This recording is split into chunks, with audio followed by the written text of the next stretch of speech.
programa de jornalismo policial, ele tem a função de trazer informação para a sociedade sobre casos relevantes, sobre investigações que estão em curso, sobre problemas que atingiram a sociedade do ponto de vista da segurança pública, e informar a população brasileira em relação a essas questões.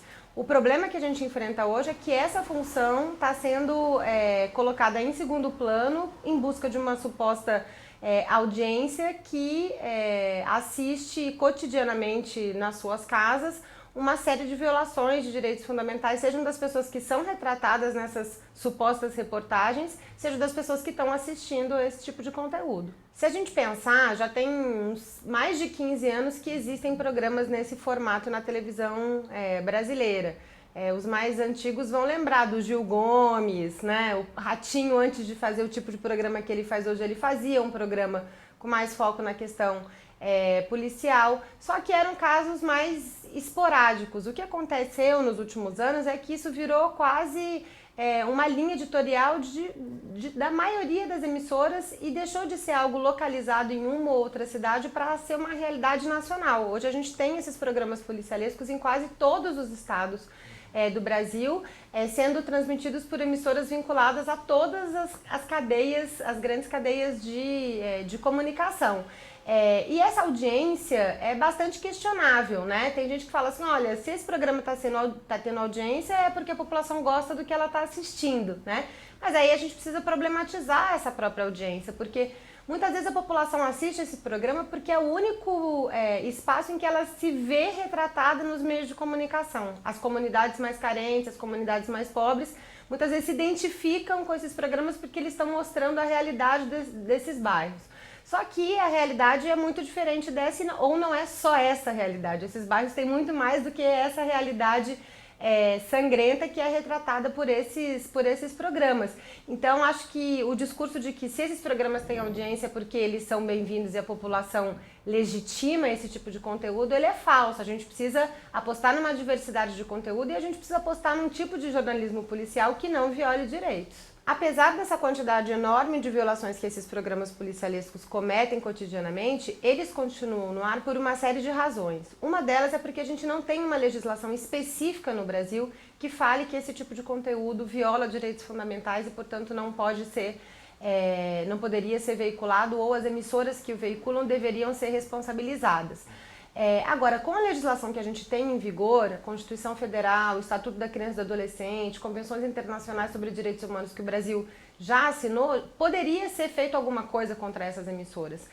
Hoje, a sociedade tem recorrido muito ao Ministério Público Federal, que é a única instância que acolhe esse tipo de denúncia. Mas caberia, na verdade, ao Ministério das Comunicações, que é o órgão do Poder Executivo que tem o dever de fiscalizar o conteúdo das emissoras. A gente não está defendendo que esse conteúdo seja previamente assistido por alguém que autorize que ele vá ao ar, né? A gente defende a liberdade de imprensa e a liberdade de expressão no Brasil, mas a partir do momento que um conteúdo foi ao ar e ele violou um direito fundamental, essa emissora precisa ser responsabilizada. E quem não está responsabilizando essas emissoras é o Ministério das Comunicações.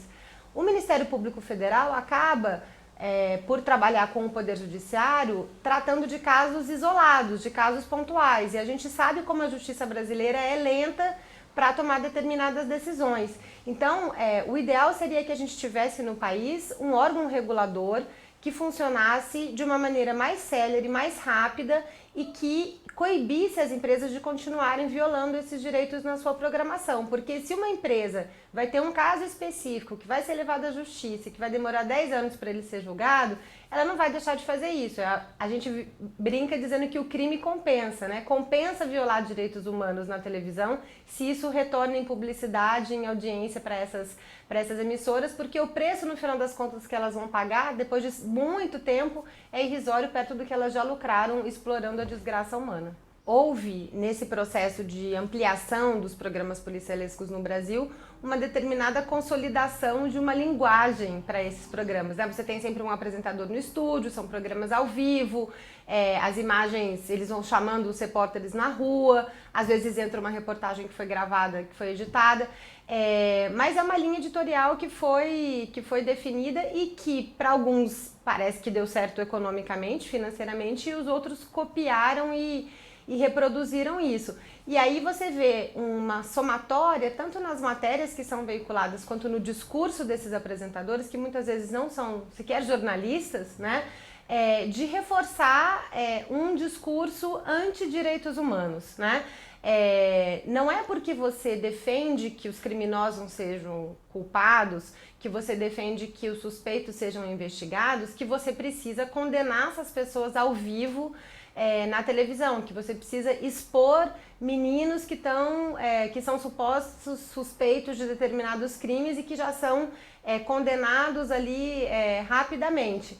Vale a gente fazer essa reflexão, por exemplo, nesse momento agora que o Brasil discute a questão da redução da maioridade penal, né? Se você assiste esses programas, a gente vai ver que tem um discurso repetido pró-redução da maioridade penal, como se o grande problema da segurança pública brasileira fosse fruto da ação de menores de 18 anos de idade, quando todas as estatísticas e as pesquisas mostram que isso é um número mínimo dentro do conjunto dos problemas de segurança pública e da violência que a gente enfrenta. Então tem uma determinada linha editorial e um determinado modo de tratar essas matérias que foi sendo repetido e testado por diferentes emissoras e que hoje a gente pode caracterizar como esse gênero policialesco.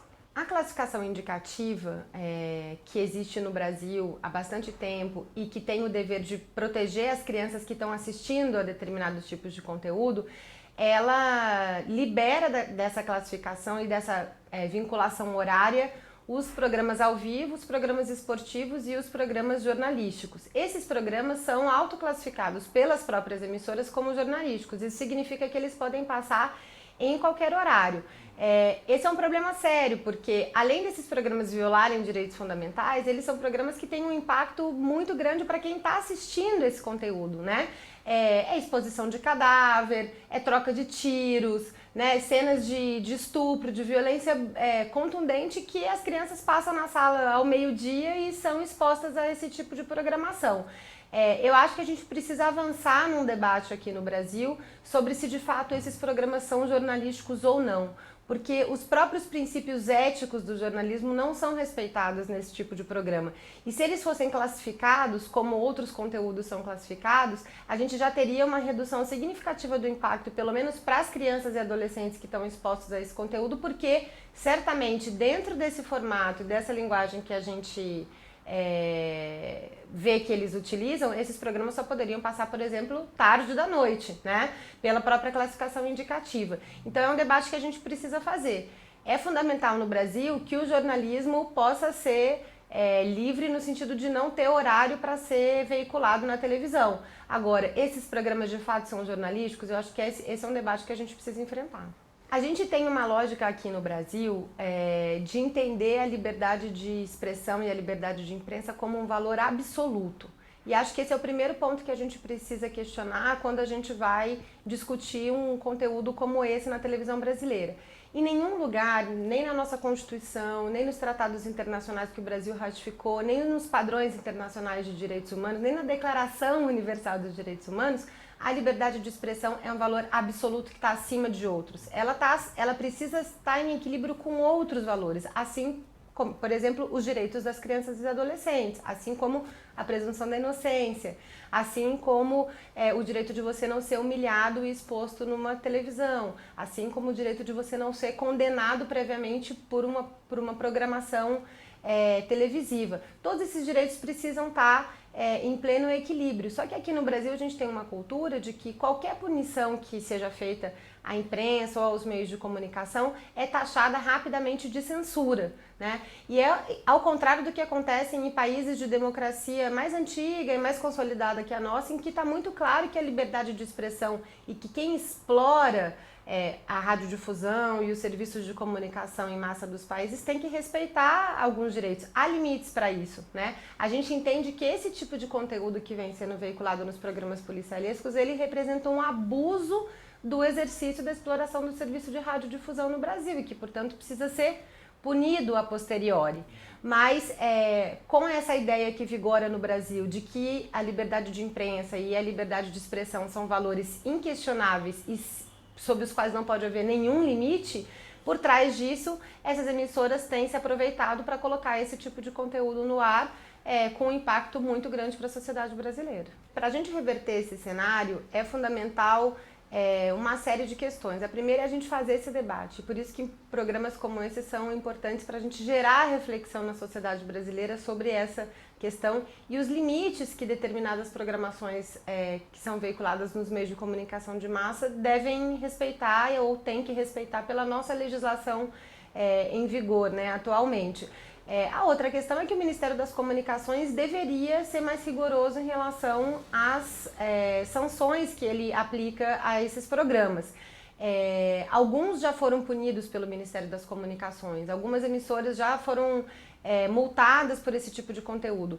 Mas hoje, por exemplo, o teto das multas dessas emissoras não passa de R$90 mil, que é algo que é arrecadado por essas emissoras num intervalo comercial. Então, a gente precisaria ter uma regulação mais rigorosa no caso de programas que violem direitos humanos, e aí não são só os policialescos, mas há outros tipos de programas que também violam direitos fundamentais, e a gente precisaria ter um acompanhamento mais constante do Ministério das Comunicações e mais célere, mais rápido do ponto de vista da condenação e da aplicação de algumas sanções a essas emissoras para evitar, para coibir que elas continuassem praticando essas violações. Em última instância, a gente também precisa que a justiça aplique as suas penalidades, mas o ideal seria que a gente tivesse um mecanismo de regulação administrativo mais rápido e mais eficiente para coibir, para desincentivar que as emissoras continuassem fazendo isso. É importante a gente lembrar que isso não é algo que a gente está propondo para o Brasil, é algo que existe em vários países, né? Se a gente analisar a regulação dos meios de comunicação na França, na Inglaterra, até nos Estados Unidos, que é um país bastante liberal em relação ao tipo de conteúdo que pode ser veiculado na televisão, há mecanismos de responsabilização das emissoras por violações de direitos humanos. Há tanto um conjunto maior de regras, mais amplo dos que a gente tem aqui no Brasil, que explicam para as emissoras a priori que se elas veicularem determinado tipo de conteúdo, elas podem sofrer sanções, quanto um mecanismo de responsabilização a posteriori desses tipos de conteúdo. Então a gente não está pedindo nada inédito, a gente não está inventando nada, a gente está, na verdade, defendendo uma regulação, inclusive que se mostra urgente no Brasil, porque o impacto que esses programas têm no cotidiano das pessoas, não só de quem é retratado, como de quem é exposto a esse tipo de conteúdo, é muito grande. Então a gente precisa agir urgentemente em relação a isso.